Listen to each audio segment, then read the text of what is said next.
Morning. It is a beautiful morning, that is for sure. It's going to be a great day to get in the woods and go locate a second bedding area for a big buck I was chasing in Kansas this year. So, fingers crossed, we can find some sheds and they can tip me off to some hidden movement that I wasn't finding over the deer season.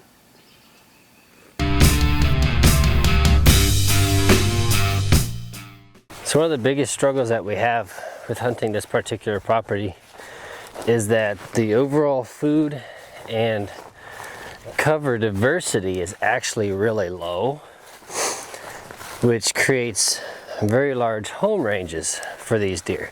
It's nothing for them to travel a couple miles here between ditches. I mean, this is very plains type area here.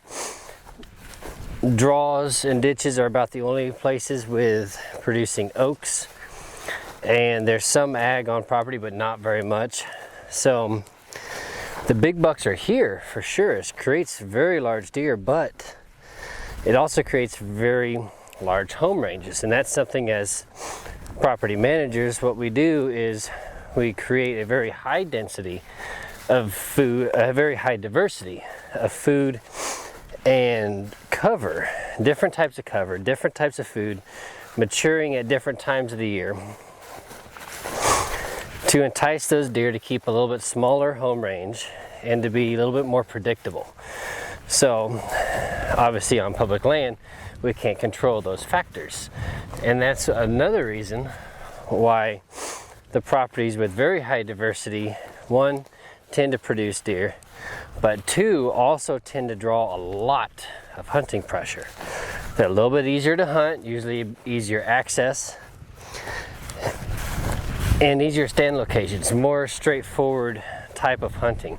Where here, you just gotta think outside the box. You gotta put miles in, you gotta think outside the box, and figure out where primary bedding is if you're hunting a particular buck, and then where his secondary bedding is. A buck will always have multiple bedding areas.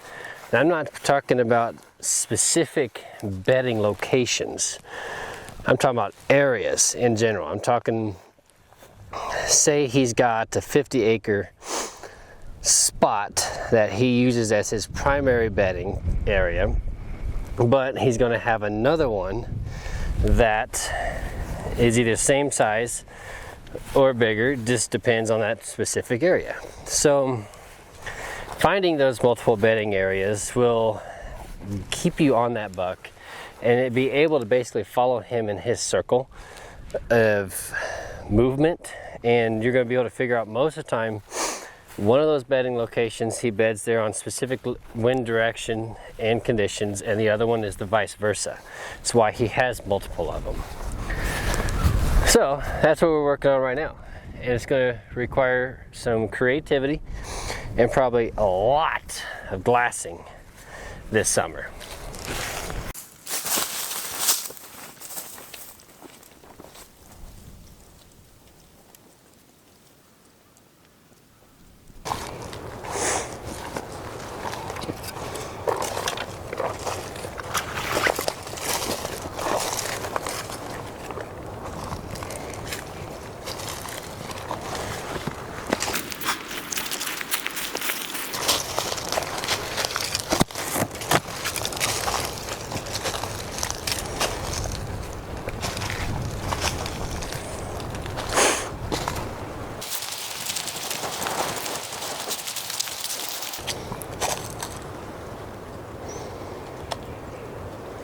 So knowing that this property has very little diversity on it, I need to focus even more heavily on what little bit of diversity it has, especially around these cedar thickets, around the edges of them.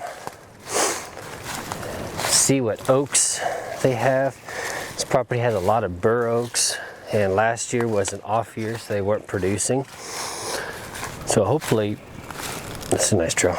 Hopefully this year we get a good crop of them, which bur oaks are either every other year or every 2 years with their crop. So hopefully we get a good burro crop this year.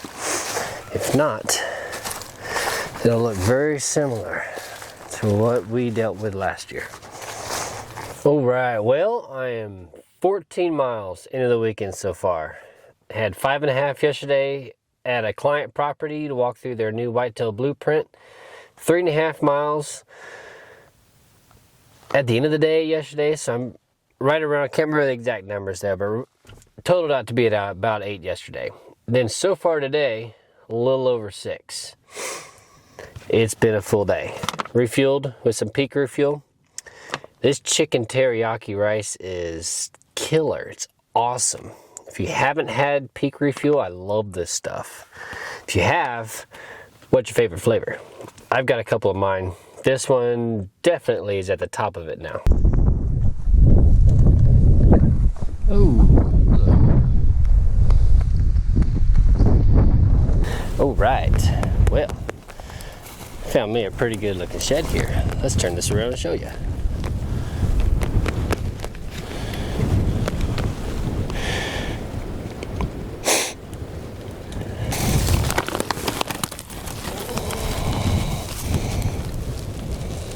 That is a cool looking deer. Heavy, real cool palmation.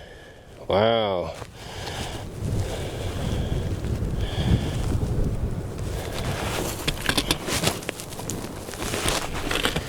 What a cool looking shed. It's a stud too.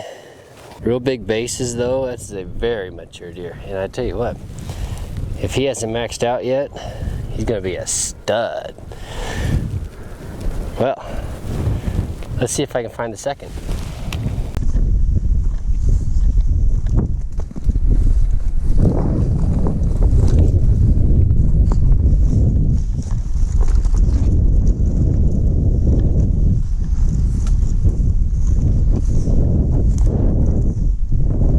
Well, it has been a windy one today, but a good one overall. Cannot complain. Where am I at? 8.4 miles so far today. I'm not quite back to the truck, but I'm not very far. So, confirmed a couple locations back there that I walked a year ago. Not only was there sign that I marked last year there, but there was new sign this year. So that's going to be something interesting to keep an eye on come this summer, this fall. So we are getting down to the end of the design phase of our public land journey here for the year. So soon we will be doing the implementation part of it and actually locating some bucks. So we've mapped out our properties. Now it's time to get eyes on and start locating deer and getting ready for possibly an early season hunt. We'll see.